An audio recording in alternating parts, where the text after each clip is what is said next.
젤렌스키 대통령이 평화주의자의 이미지 뒤에 감춰왔던 또 다른 면모가 드러나고 있습니다. 그는 국제사회를 향해 살상 무기 지원을 적극 촉구하고 있으며 우크라이나 국민들 역시 그의 강력한 의도에 영향을 받고 있다는 분석이 제기되고 있습니다. 특히 북한이 러시아의 병력을 지원하기로 한 이후 우크라이나 내부에서는 한국을 향한 비판적인 목소리도 나오기 시작했습니다. 왜 한국은 살상 무기를 지원하지 않느냐는 날카로운 반응이 이어지고 있는 상황입니다. 그러던 중 난민지원센터에서 한국인들의 사연이 전해지면서 상황이 완전히 뒤집혔다고 하는데요. 도대체 어떤 일이 있었던 걸까요? 안녕하세요. 저는 우크라이나에서 기자로 활동하는 카테리나 세르이엔코라고 합니다. 낡은 가죽 재킷을 어깨에 바짝 여미면서 키이우의 거리를 걷고 있을 때였어요. 아침 공기가 제 볼을 애듯 차갑게 스쳐갔고 숨을 내쉴 때마다 하얀 입김이 작은 구름처럼 피어올랐어요. 주머니 속 휴대폰이 진동했는데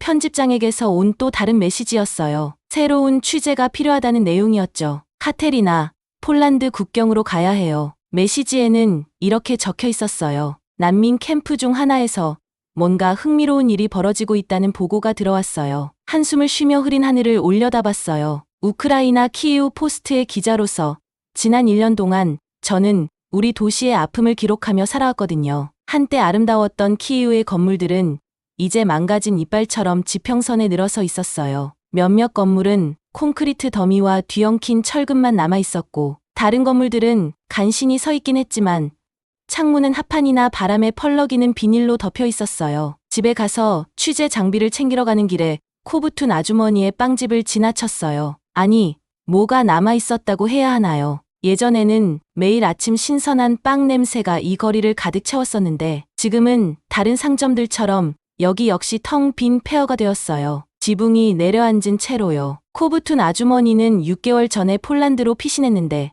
과연 다시 돌아올 수 있을까 하는 생각이 들었어요. 작은 제 아파트로 돌아와서는 짐을 빨리 챙기면서 노트북으로 최신 뉴스를 확인했어요. 헤드라인을 보는데 속이 뒤틀리더라고요. 북한 병사들, 러시아군에 합류. 우크라이나에는 결코 좋은 소식이 아니었어요. 우리는 더 많은 지원이 필요한데 오히려 적이 늘고 있었죠. 또 다른 헤드라인이 눈길을 끌었어요. 한국, 무기 지원 결정 연기. 화가 나더라고요. 왜 우리를 돕지 않는 걸까요? 그런데 예상치 못한 게 소셜미디어 피드에 떠올랐어요. 폴란드 국경 근처 난민 캠프에서 찍힌 영상이었어요. 흔들리는 핸드폰 화면에는 한국 여성과 그녀의 팀이 난민들을 돕고 있는 모습이 담겨 있었어요. 군인도 정치인도 아닌 평범한 사람들이었죠. 그녀는 지친 듯 했지만 따뜻한 표정으로 나이 많은 남성의 어깨에 담요를 둘러주고 있었어요. 그녀가 부드럽게 말하면 옆에 있는 누군가가 우크라이나어로 통역해 주더라고요. 그 영상은 수천 건의 공유와 댓글을 받았어요. 대부분은 한국인들이 우크라이나를 응원한다는 내용이었고 난민들 역시 이 여성과 그녀의 팀에 대한 이야기를 남겼더라고요. 도대체 그녀는 누구였을까요? 왜 이렇게 멀리 와서 낯선 사람들을 돕고 있었던 걸까요? 기자인 저로서는 더 알아봐야 한다는 생각이 들었어요. 물자를 국경 캠프로 운반하는 제 친구 페트로에게 전화를 걸었어요. 길이 엉망이야. 그가 경고했어요. 포탄 구덩이 때문에 도로보다는 장애물 코스 같아. 검문소도 더 엄격해졌고 그래도 가야 한다면 가장 안전한 경로를 알려줄게. 그의 조언을 받아 적는 동안 제 옆집 고양이가 열린 창문을 통해 들어왔어요. 이 주황색 털뭉치는 지난 봄 그의 가족이 대피한 이후 저를 자기 주인 삼았거든요. 저는 그를 플레임이라고 불렀어요. 왜냐면 한밤중 미사일이 하늘을 환히 비춘 바로 그때 제 삶에 들어왔으니까요. 제가 카메라용 추가 배터리를 챙기는 동안 플레임은 제 다리에 몸을 부비적거렸어요. 아파트 잘 지키고 있어, 플레임. 귀를 긁어주며 말했어요. 내가 좋아하는 폴란드산 통조림 생선 사올게. 가는 길은 이상할 정도로 고요했어요. 전쟁 전만 해도 이 거리들은 학교나 직장으로 가는 사람들로 붐볐을 거예요. 하지만 지금은 대부분의 주민이 떠난 뒤라 유령 마을처럼 돼버렸어요. 텅 빈 창문 뒤로 커튼이 흔들리고 버려진 차들이 먼지만 뒤집어 쓰고 있었죠. 역에서 저는 마리나를 만났어요. 난민 사태를 전쟁 초기부터 취재해온 동료 기자였어요. 평소 단정하던 그녀의 검은 머리칼은 헝클어져 있었고 눈 밑엔 짙은 다크서클이 드리워져 있었어요. 국경 캠프에 간다고? 그녀가 저에게 커피를 건네며 물었어요. 조심해, 카테리나. 거기 상황이 좀 변하고 있어. 무슨 뜻이야? 그녀는 휴대폰으로 더 많은 영상을 보여줬어요. 한국인 자원봉사자들이 구호품을 정리하고 의료진들이 부상자들을 치료하고 아이들에게 웃는 얼굴로 간단한 한국어 단어를 가르치는 모습들이었어요. 이제 더 이상 전쟁만의 문제가 아니야. 마리나가 말했어요. 세상이 이렇게 잔인할 때 사람들은 친절을 선택하기도 해. 내가 전해야 할 이야기는 그거야. 국경 캠프에서 무슨 일이 벌어지고 있는지는 모르겠지만 그곳에서 만날 이야기는 단순히 전쟁과 난민에 관한 기사가 아닐 거라고 느꼈어요. 그건 어쩌면 가장 예상치 못한 곳에서 피어나는 희망, 그리고 언어와 문화를 넘어 만들어지는 연결에 대한 이야기일 거예요. 그리고 어쩌면, 정말 어쩌면 어둠 속에서도 한 번의 친절한 행동이 앞으로 나아갈 길을 밝힐 수 있다는 걸 사람들에게 보여줄 수 있는 이야기일지도 몰라요. 아직 아침 해가 뜨기 전 저는 폴란드 국경으로 가기 위해 차를 몰기 시작했어요. 낡은 토요타는 길 위에 또 다른 거대한 폭탄, 구덩이를 피해 조심스럽게 운전할 때마다 힘겹게 신음소리를 냈어요. 그런 구덩이들은 마치 땅에 난 굶주린 입 같아서 조금이라도 빠르거나 부주의하게 달리면 차량을 삼켜버릴 듯 했어요. 저는 핸들을 더 꽉 잡고 손마디가 하얗게 변할 때까지 힘을 줬어요. 몇 시간만 더 가면 돼. 저 혼잣말로 중얼거리며 휴대폰 GPS를 확인했어요. 화면에는 목적지가 표시돼 있었어요.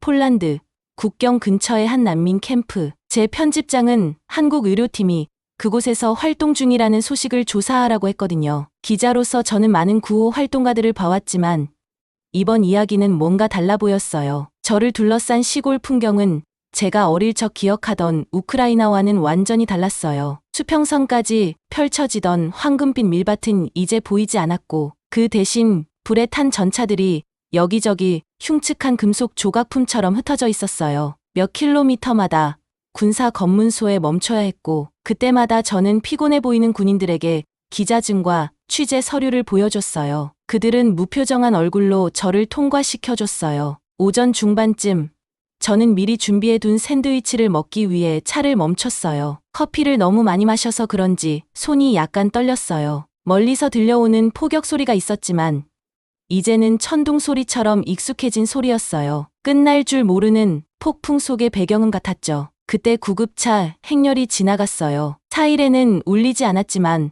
불빛은 번쩍이고 있었어요. 그들도 저처럼 국경 방향으로 가고 있었죠. 저는 서둘러 샌드위치를 마저 먹고 그들을 따라갔어요. 구급차가 있는 곳에는 항상 이야기가 있기 마련이니까요. 난민 캠프는 마치 하얀 천막들로 이루어진 작은 도시처럼 지평선에 나타났어요. 가까이 갈수록 수백 명의 사람들이 움직이는 게 보였어요. 어떤 사람들은 상자를 옮기고 또 어떤 사람들은 긴 줄을 서 있었어요. 그 규모에 압도됐어요. 편집장이 크다고 말하긴 했지만 직접 보는 건 완전히 다른 느낌이었어요. 저는 즉석에서 만들어진 주차장에 차를 세웠어요. 주차장에는 각종 구호 단체의 차량들이 모여 있었고 그들의 로고는 희망의 무지개처럼 보였어요. 적십자, 국경 없는 의사회, 유니세프, 그리고 제가 모르는 단체들도 있었어요. 그중 하나의 구급차에는 한글로 적힌 글씨가 있었어요. 캠프 입구는 사람들로 분주했어요. 구호 활동가들이 밝은 조끼를 입고 신규 도착자들을 등록 천막으로 안내하고 있었어요. 아이들은 작은 그룹을 지어 놀고 있었고 부모들은 서류를 작성하고 있었어요. 사람들의 눈에는 슬픔이 서려 있었지만 캠프 전체 분위기는 정돈돼 있고 어딘가 평화로웠어요. 저기요. 제가 한 자원봉사자에게 말했어요. 한국 의료팀을 찾고 있어요. 키이우에서 온 기자입니다. 그 자원봉사자는 밝게 웃으며 대답했어요. 아, 최 박사님 팀 말씀하시는 거죠? 캠프 중심부에 있는 파란 천막에 계세요. 거기 줄 서 있는 사람들 때문에 금방 찾으실 거예요. 파란 천막은 하얀 천막들 사이에서 단연 돋보였고 그 앞에는 사람들이 질서 정연하게 줄을 서 있었어요. 하지만 제 시선을 끈 건 사람들이 어찌나 차분한지였어요. 캠프의 다른 지역에서는 도움을 받으려고 사람들이 밀치고 초조해했는데 여기 사람들은 조용히 대화를 나누며 차례를 기다리고 있었어요. 천막 안은 체계적인 혼란의 현장이었어요. 벽에는 잘 정리된 의료 물품들이 박스에 담겨 있었고 자원봉사 간호사들은 환자들 사이를 바쁘게 오가며 체온과 혈압을 측정하고 있었어요. 그 한가운데에는 50대 초반으로 보이는 한국 여성이 영어와 기본 우크라이나어를 섞어가며 지시를 내리고 있었어요. 그녀는 조용한 권위를 가진 채 움직이며 환자들을 살피고 자원봉사자들에게 지시를 내리고 있었어요. 얼굴에는 친절함이 묻어나왔지만 눈은 빠르게 결정을 내려야 하는 사람 특유의 예리함을 담고 있었어요. 그녀 옆에는 젊은 여성이 있었는데 나중에 그녀의 조카라는 걸 알게 됐어요. 그녀는 완벽한 우크라이나어로 지시사항을 통역하고 있었어요. 최 박사님이신가요? 제가 물었어요. 키이우 포스트에서 온 카테리나입니다. 영은 씨는 저를 돌아봤어요. 피곤함이 묻어나는 그녀의 눈에는 짙은 다크서클이 있었지만 따뜻하게 웃어주셨어요. 영은이라고 불러주세요. 그녀는 조심스러운 영어로 말했어요. 사실 저는 간호사예요. 한국의 대학병원에서 20년 근무하고 서울에서 공공보건 행정일을 했었어요. 여기까지 오게 된 계기가 뭐였나요? 제가 노트를 꺼내 물었어요. 그녀는 대답하기 전에 한 노인을 앉도록 도와줬어요. 어떻게 안 올 수 있겠어요? 전쟁 소식을 보고 제 편안한 사무실에 그냥 앉아 있을 수 없었어요. 저와 함께 온 제 조카 유나도 같은 생각이었고요. 그녀의 조카인 유나는 의료 물품을 들고 우리 쪽으로 다가왔어요. 이모는 겸손하신 거예요. 그녀는 완벽한 우크라이나어로 말했어요. 이모는 여기 오려고 모든 걸 포기하셨어요. 우리 아파트도, 직장도, 평범한 일상도요. 누군가는 도와야 한다고 하시면서 그게 왜 우리가 아니냐고 하셨어요. 그들이 일하는 모습을 보면서 저는 이 이야기가 단순히 구호 활동가들에 대한 이야기가 아니라는 걸 깨달았어요. 고통을 보고 행동하기로 선택한 사람들이었고 바다를 건너와 낯선 이들을 도우려는 사람들이었어요. 전쟁이 인간의 최악을 보여줬다면 이들은 최선을 보여주는 사람들이었어요. 천막 입구에서 소란스러운 소리가 들리며 제 생각이 끊겼어요. 새로운 난민들이 도착했는데 그들은 지친 얼굴에 두려움이 가득했어요. 영은 씨와 유나는 곧바로 그들을 돕기 위해 움직였고 저와의 대화는 금세 뒷전으로 밀렸어요. 저는 한 발 물러나 그들이 일하는 모습을 지켜봤어요. 그리고 펜을 들어 그 장면을 노트에 적어 내려갔어요. 이건 단순히 전쟁과 고통에 대한 이야기가 아니었어요. 희망과 치유에 대한 이야기였고 우크라이나의 가장 어두운 시기에 예상치 못하게 빛이 된 한국인 이모와 그녀의 조카에 대한 이야기였어요. 제가 처음 할리나를 본 건 그녀가 낡은 금속 접이식 의자에 혼자 앉아 있었을 때였어요. 그녀는 얇은 손가락으로 달아버린 사진의 가장자리를 천천히 따라가고 있었죠. 13살이라고 하기엔 작아 보였고 눈 밑에는 다크서클이 짙게 드리워져 있었어요. 그리고 어깨엔 보이지 않는 무거운 짐을 짊어진 것처럼 보였어요. 그녀의 할머니는 그 옆에서 기증받은 낡은 담요를 두르고 쪽잠을 자고 계셨는데 담요도 꽤 오래된 것 같더라고요. 뭔가 그 소녀의 조용한 품위가 저를 끌어당기는 느낌이었어요. 제가 그녀에게 가까이 다가가자 그녀가 고개를 들었고 그 순간 그녀의 눈에서 반짝이는 무언가를 봤어요. 저는 크라쿠프 병원에서 온 메시지가 휴대폰 화면에 뜨자 시선을 떼지 못했어요. 수많은 전화와 간절한 요청 끝에 드디어 답을 얻었거든요. 병원에서 할리나의 수술을 해주겠다고 했어요. 저는 손을 떨며 세부사항을 영은 씨와 유나 씨에게 읽어줬어요. 수술이 가능하대요. 제가 겨우 속삭이듯 말했어요. 근데 할리나를 오늘 밤까지 데려가야 한대요. 영은 씨 얼굴에도 제가 느끼는 걱정이 그대로 드러났어요. 우리 모두 그게 무슨 뜻인지 알고 있었죠. 밤중에 전쟁터를 지나가야 한다는 거였어요. 할리나는 근처에 간이 침대에 누워 있었고 할머니가 손을 꼭 잡고 있었어요. 그 아이의 숨소리는 시간이 갈수록 더 가빠지고 있었어요. 아이를 봐요. 영은 씨가 할리나를 가리키며 말했어요. 평소 차분한 목소리였는데 이번엔 다급함이 묻어났어요. 하루도 더 못 버틸 거예요. 시도는 해봐야죠. 캠프는 금방 긴장감으로 가득 찼어요. 자원봉사자들이 우리 주위로 모여들며 도움을 주겠다고 했어요. 그때 김 박사님이 앞으로 나왔어요. 전쟁 지역에서 일한 경험이 있는 한국 의사였어요. 제가 운전할게요. 그는 단호하게 말했어요. 길은 제가 알아요. 30분도 안 돼서 우리는 봉고차를 간이 구급차로 만들었어요. 자원봉사자들이 담요, 응급의료용품, 그리고 추가 연료를 가져왔어요. 모두가 이번 여정이 쉽지 않을 거란 걸 알고 있었죠. 유나 씨는 할리나의 할머니에게 상황을 이해시키려고 노력했어요. 우리가 잘 돌볼게요. 그녀가 유창한 우크라이나어로 약속했어요. 할머니는 눈물을 흘리며 할리나의 이마에 입 맞추고 우리가 아이를 차에 싣는 모습을 지켜보셨어요. 우리는 해가 지기 시작할 때 출발했어요. 김 박사님은 최대한 조심히 운전하며 도로의 큰 구멍들을 피해갔어요. 영은 씨는 뒤쪽에서 할리나와 함께 앉아 몇 분마다 아이의 활력 징후를 확인했어요. 유나 씨와 저는 중간 좌석에 앉아 번역이나 다른 도움이 필요하면 바로 나설 준비를 하고 있었죠. 차 안은 엔진 소리와 할리나의 힘겨운 숨소리만 들릴 뿐이었어요. 처음 2시간은 순조로웠어요. 창문이 닫히고 어두컴컴한 빈 마을들을 지나갔어요. 달빛이 불탄 자동차와 무너진 건물의 이상한 그림자를 드렸어요. 저는 이곳에서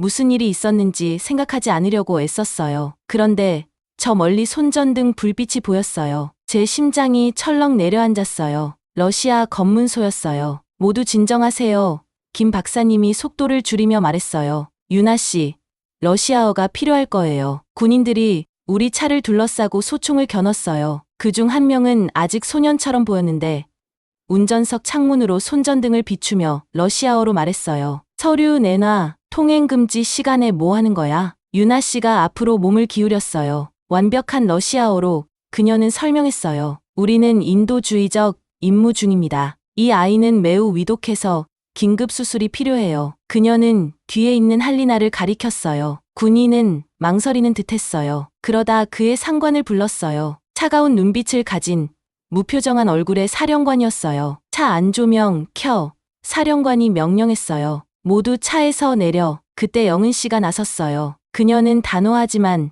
친절한 목소리로 말했어요. 이 아이는 아주 위급한 상태입니다. 조금이라도 지체되면 목숨이 위험해요. 아이 상태를 보세요. 저희 서류는 다 준비되어 있습니다. 유나 씨가 통역하는 동안 저는 사령관의 얼굴을 살폈어요. 할리나를 본 순간 그의 표정이 약간 변하는 걸 느낄 수 있었어요. 아마도 그의 딸이 할리나와 비슷한 또래였을 수도 있고 아니면 아이들이 고통받는 걸 지켜보는 것에 지쳤을 수도 있겠죠. 그는 서류를 몇 시간이나 들여다보는 것처럼 보였어요. 결국 그는 서류를 돌려주며 말했어요. 조심해서 가. 앞으로 도로 상태가 안 좋다. 우리는 검문소를 지나고 나서야 비로소 숨을 내쉴 수 있었어요. 하지만 안심도 잠시뿐이었어요. 할리나의 상태가 점점 더 나빠졌어요. 맥박이 너무 약해요. 뒤쪽에서 영은 씨가 외쳤어요. 얼마나 남았어요? 40분이에요. 김 박사님이 조금 더 엑셀을 밟으며 대답했어요. 저는 휴대폰에서 시간이 지나가는 걸 봤어요.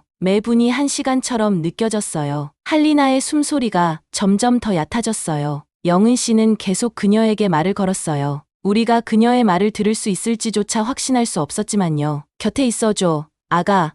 그녀가 속삭였어요. 거의 다 왔어. 할머니가 기다리고 있어. 너무나 많은 사람들이 너를 기다리고 있단다. 크라쿠프의 불빛이 지평선에 보이는 순간 할리나는 의식을 잃었어요. 영은 씨의 목소리가 두려움으로 날카로워졌어요. 반응이 없어요. 더 빨리 가요. 마지막 10분은 완전한 혼란이었어요. 병원에 다다르자 김 박사님은 경적을 울렸어요. 의료진이 이미 밖에서 우리를 기다리고 있었어요. 우리가 멈추자마자 그들은 차 문을 열고 할리나를 들것에 실었어요. 13세 여자아이, 심장질환. 5분 전 의식 잃음. 영은 씨가 의사들과 함께 뛰며 보고했어요. 그들이 응급실 문 안으로 사라지는 모습을 우리는 그저 지켜볼 수밖에 없었어요. 갑작스러운 고요 속에서 저는 제 동료들을 봤어요. 우리는 모두 지치고 두렵고 먼지투성이었어요. 하지만 여기까지 왔다는 사실만으로도 큰 의미가 있었어요. 이제 우리가 할 수 있는 건 기다리면서 우리가 충분히 빨랐기를 바라는 것뿐이었어요. 저는 휴대폰을 꺼내 할리나의 할머니에게 전화를 걸었어요. 손녀가 여기까지 왔다는 걸 알려드릴 자격이 있었거든요. 전화를 걸면서 저는 영은 씨와 유나 씨가 근처 벤치에 앉아 손을 맞잡고 고개를 숙여 기도하는 모습을 봤어요. 그 순간 저는 깨달았어요. 가장 큰 용기 있는 행동은 종종 극적인 전투나 거창한 몸짓이 아니라 단지 소중한 한 생명을 절대 포기하지 않는 것이라는 거요. 병원 복도를 계속해서 걸어다니느라 멈출 수가 없었어요. 시계의 초침 소리가 하얀 벽에 부딪히며 울릴 때마다 시간이 더 천천히 가는 것 같았어요. 영은 씨는 딱딱한 플라스틱 의자에 앉아서 수술실 문만 바라보고 있었어요. 그녀의 손가락이 휴지를 반복적으로 접었다 폈다 하는 것만이 그녀의 불안을 드러내고 있었죠. 유나는 근처 벽에 기대어 서서 한국어로 중얼중얼 기도를 하고 있었어요. 형광등 불빛이 우리 얼굴에 거친 그림자를 들이운 채 기다림이 계속됐어요. 시간이 1시간, 2시간 그렇게 흘러갔죠. 간호사들이 서둘러 지나갔지만 할리나에 대한 소식은 들려오지 않았어요. 다른 환자들이 침대에 실려 지나갈 때마다 숨을 죽이며 혹시라도 소식이 있을까 기대하곤 했어요. 물 좀 드실래요? 제가 영은 씨에게 물었어요. 뭔가 도움이 되는 일을 하고 싶었거든요. 그녀는 고개를 젓고 작은 미소를 지어 보였어요. 하지만 그녀의 눈 밑에는 우리가 캠프를 떠난 이후로 한숨도 못 잔 흔적이 그대로 보였어요. 이 병원의 의료진은 정말 훌륭해요. 유나가 자신감 있게 말하려 했어요. 코왈스키 박사님은 비슷한 수술을 수백 번이나 하신 분이에요. 그녀는 여행 중에 병원 정보를 철저히 조사하며 의료 기록을 번역하고 직원들과 대화를 나눴거든요. 그런데도 지금은 우리처럼 그저 기다릴 수밖에 없었어요. 자정쯤 간호사가 커피와 샌드위치를 가져다 줬어요. 수술이 복잡한 편이에요. 간호사가 다정하게 설명했어요. 하지만 코왈스키 박사님이 당신의 아이를 잘 돌보고 있어요. 영은 씨는 서툴지만 조심스러운 영어로 그녀에게 고맙다고 말했지만 음식은 옆에 작은 테이블 위에 놓인 채 그대로였어요. 저는 핸드폰을 확인했어요. 캠프에서, 기자들에게서, 그리고 할리나의 이야기를 들은 전 세계 사람들에게서 메시지가 쏟아지고 있었어요. 온라인 모금은 목표에게 3배를 초과했더라고요. 가장 먼저 반응이 왔던 건 폴란드 한인회였어요. 그리고 한국에 있는 한국 의료진들의 지인을 포함해서 한국의 여러 단체에서 모금에 적극 동참해 주었죠. 서울부터 시드니까지 사람들이 도움의 손길을 보내주고 있었고 그 모습을 보며 정말로 연민과 온정에는 국경이 없다는 걸 느꼈어요. 새벽 3시 47분 수술실 문이 드디어 열렸어요. 코왈스키 박사님이 수술 모자를 쓴 채로 나타나셨죠. 얼굴엔 피곤한 기색이 역력했지만 눈은 반짝거렸어요. 박사님이 말을 꺼내기도 전에 영은 씨가 벌떡 일어났고 유나가 바로 옆에 섰어요. 수술은 성공적이었습니다. 박사님이 발표했어요. 유나가 바로 한국어로 통역을 했죠. 할리나의 심장은 강합니다. 손상된 부분을 복구했고 근본적인 문제도 해결했습니다. 그녀는 아직 젊고 회복력이 좋아요. 앞으로의 회복 가능성도 매우 긍정적입니다. 그제서야 영은 씨가 그동안 참고 있던 감정을 터뜨렸어요. 눈물이 그녀의 얼굴을 타고 쏟아졌고 그녀는 깊게 허리를 숙여 박사님께 인사를 했어요. 유나는 이모를 꼭 안고 같이 눈물을 흘렸어요. 그 모습을 보는데 저도 모르게 제 눈가가 뜨거워졌어요. 우리가 언제 그녀를 볼 수 있을까요? 유나가 눈물을 닦으며 물었어요. 지금은 회복실에 있어요. 박사님이 설명했어요. 안정이 되면 잠깐씩 면회가 가능할 겁니다. 앞으로 48시간 정도는 중환자실에 머물러야 하지만 모든 징후는 긍정적이에요. 우리가 할리나를 만나기 위해 기다리는 동안 저는 캠프에 전화를 걸어 이 좋은 소식을 전했어요. 반응은 즉각적이고 기뻤어요. 자신들의 적은 돈을 모아 기부했던 난민들, 영은 씨와 유나를 대신해 추가 근무를 했던 자원봉사자들, 그리고 이송을 도와준 직원들 모두가 이 승리를 축하했어요. 2시간 뒤 간호사가 우리를 할리나의 병실로 안내했어요. 하얀 병원 시트 위에 누워있는 할리나는 작고 창백해 보였어요. 여러 모니터와 수액줄에 연결되어 있었지만 호흡은 안정적이었고 모니터는 그녀의 건강한 신호를 보여줬어요. 영은 씨는 의료기기를 건드리지 않으려고 조심스럽게 할리나의 손을 잡았어요. 할리나의 할머니도 또 다른 자원봉사자가 병원으로 모셔왔는데 그녀는 침대 옆에서 조용히 눈물을 흘렸어요. 그러다 영은 씨의 볼에 몇 번이고 입을 맞추며 우크라이나어로 고맙다고 반복해서 말했어요. 유나는 의사가 말한 할리나의 회복 계획을 번역하며 하나도 놓치지 않으려고 꼼꼼히 메모했어요. 병원 창문을 통해 아침 햇살이 비치기 시작할 때쯤 또 다른 좋은 소식이 전해졌어요. 모금이 성공하면서 이제 캠프에 있는 다른 위급한 아이들을 도울 수 있는 여유가 생긴 거였어요. 의료 지원이 절실한 아이 3명이 더 있었고 이제 그 아이들에게도 필요한 치료를 제공할 수 있게 됐어요. 영은 씨는 그 즉시 그들의 치료 계획을 세우기 시작했어요. 밤을 새웠을 텐데도 그녀의 에너지는 마치 새로 충전된 것처럼 보였어요. 난민들이 가진 것을 조금씩 나누어 작은 잔치를 열었고 아이들은 할리나를 위해 여러 언어로 된 알록달록한 쾌유를 비는 배너를 만들었어요. 모든 것을 잃어버린 사람들조차 이 순간에서 희망을 찾는 모습이었어요. 이 이야기는 소셜미디어와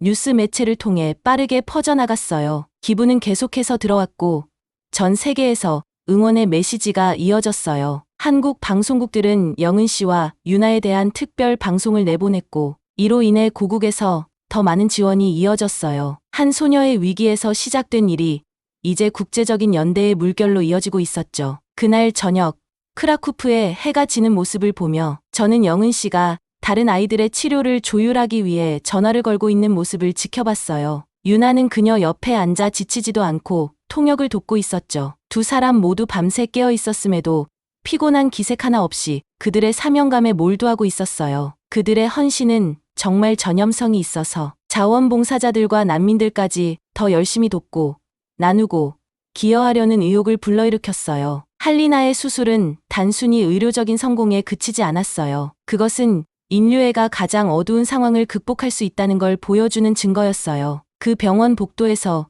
우리는 단지 한 생명을 구한 것이 아니라 더 많은 생명을 구할 희망의 탄생을 목격했던 거예요. 할리나의 수술이 끝나고 한 달 후, 저는 국경 난민 캠프로 다시 돌아갔어요. 그곳에서 보게 된 변화는 정말 숨이 멎을 정도였어요. 예전에는 긴급 구호용 천막과 절망에 찬 얼굴들만 보였던 그곳이 이제는 완전히 다른 모습이었어요. 놀라울 정도로 아름다운 광경이었죠. 다시 오셨네요. 유나가 밝게 손을 흔들며 반겨줬어요. 그녀는 아이들이 그린 그림들로 꾸며진 알록달록한 천막 앞에서 젊은 난민들에게 영어를 가르치고 있었어요. 그 아이들의 얼굴에는 온갖 어려움을 겪은 뒤에도 호기심이 가득했어요. 그 모습을 보는데 눈물이 왈칵 쏟아질 뻔했어요. 난민들은 이제 이곳을 희망 마을이라고 부르고 있었어요. 영은 씨 덕분에 캠프는 체계적인 공동체로 탈바꿈했더라고요. 임시로 세운 천막들 중 많은 것들이 이제는 튼튼한 건물로 대체됐고 의료센터에는 제대로 된 장비가 갖춰져 있었어요. 5개 나라에서 온 자원봉사 의사들이 밤낮 없이 일하고 있었죠. 구경 좀 해보실래요?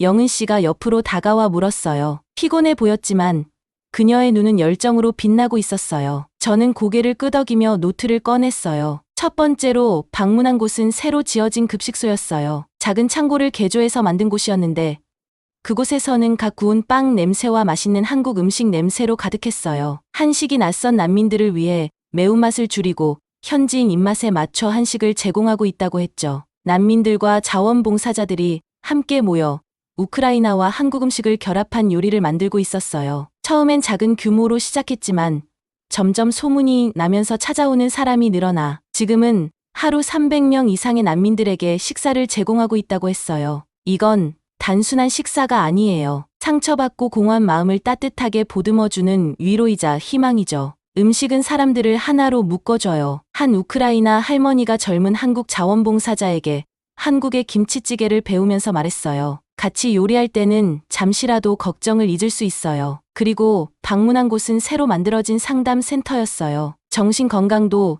신체 건강만큼 중요하거든요. 영은 씨가 말했어요. 전문 치료사들이 시간을 자원봉사로 기부하고 있었고 부모를 잃은 아이들을 위한 특별 프로그램도 있었어요. 심지어 치료견들도 있었는데 3마리의 골든 리트리버가 어린아이들에게 기쁨을 주는 모습을 보고 저도 웃음이 나왔어요. 성공 이야기도 끝없이 이어졌어요. 부상을 입고 걸을 수 없었던 율리아가 이제 휠체어에 앉아 아이들에게 미술 봉사를 하고 있다는 걸 알게 됐어요. 또 16살 파벨은 가족을 모두 잃었지만 이제는 더 어린 아이들의 공부를 돕는 일에 새 삶의 목적을 찾았더라고요. 그리고 물론 할리나도 있었죠. 할리나를 만나보고 싶으세요? 영은 씨가 웃으며 물었어요. 우리는 음악이 은은히 흘러나오는 밝은 노란색 천막으로 걸어갔어요. 그곳에 그녀가 있었어요. 건강하고 강해 보이는 모습으로 어린아이들 합창을 이끌고 있었죠. 영은 씨를 보자마자 할리나는 뛰어와 그녀를 꼭 안았어요. 수술 이후에 그냥 옛날 삶으로 돌아갈 수 없었어요. 할리나가 나중에 저에게 말했어요. 영은 씨와 유나가 제게 상처받은 마음에 가장 좋은 약은 다른 사람을 돕는 거라고 가르쳐줬어요. 그녀의 할머니는 옆에서 캠프에 새로 온 사람들을 위해 따뜻한 양말을 뜨고 계셨어요. 가장 놀라웠던 변화는 이 캠프가 다른 사람들에게 영감을 줬다는 거였어요. 희망 마을에 대한 소식이 퍼지면서 비슷한 캠프들이 다른 국경 지역에서도 열리기 시작했어요. 영은 씨의 모델을 따르려는 거였죠. 한국의 구호 단체들이 지원을 늘렸고 다른 나라들도 동참하고 있었어요. 한 여성의 사명으로 시작된 일이 이제는 국제적인 움직임으로 성장한 거였어요. 하지만 해야 할 일이 너무 많아요. 해가 지기 시작할 무렵 영은 씨가 말했어요. 우리는 저녁 식사를 위해 모인 수백 명의 사람들을 바라보고 있었어요. 서로 다른 언어 우크라이나어, 한국어, 폴란드어, 영어가 섞였지만 모두가 서로를 이해하는 것 같았어요. 이건 단순히 난민들이 살아남도록 돕는 게 아니에요. 그녀가 계속 말했어요. 이건 그들이 다시 살고 성장하고 희망을 가질 수 있도록 돕는 거예요. 처음 이곳에 왔을 때는 고통과 절망에 대한 기사를 쓸 거라고 생각했었어요. 그런데 제가 발견한 건 사랑과 용기, 그리고 사람들이 함께할 때 이룰 수 있는 놀라운 일이었어요. 영은 씨와 유나는 단순한 난민 캠프를 만든 게 아니었어요. 그들은 가족을 만들어냈던 거였죠. 떠날 준비를 할 때 유나가 그녀의 학생 중 한 명이 그린 그림을 제게 건넸어요. 사람들 각양각색의 사람들이 밝은 태양 주위를 손을 잡고 있는 그림이었어요. 이게 평화의 모습이에요. 그녀가 조용히 말했어요. 우리가 싸우는 이유죠. 그날 저녁 키이우로 돌아가는 길에 저는 깨달았어요. 전쟁 속에서도 인간성은 빛을 발할 방법을 찾는다는 거요. 폭탄은 여전히 떨어지고 싸움은 계속될지 몰라도 희망, 마을 같은 곳들은 자비가 증오보다 강하다는 걸, 그리고 사랑은 가장 어두운 곳에서도 피어날 수 있다는 걸 보여주고 있었어요. 제 마지막 기사의 제목은 희망 마을 전쟁을 넘어선 인류애였어요. 하지만 제가 본 걸 완전히 담아내는 말은 없었어요. 한국인이 촉발한 자비의 혁명이 하루하루 사람들의 삶을 바꿔가고 있다는 거요. 그들의 이야기는 단순히 난민을 돕는데 그치지 않았어요. 서로를 돕기 위해 국경을 넘어 손을 내밀 때 기적이 일어난다는 걸 세상에 보여주는 거였어요. 오늘의 사연은 여기까지입니다. 함께해 주셔서 감사드리며 재미있게 보셨다면 구독과 좋아요 부탁드립니다. 여러분의 소중한 의견과 감상은 큰 힘이 되니 댓글로 남겨주시면 감사하겠습니다. 다음 영상에서는 더욱 흥미롭고 유익한 이야기로 찾아뵐게요. 행복하고 건강한 하루 보내세요.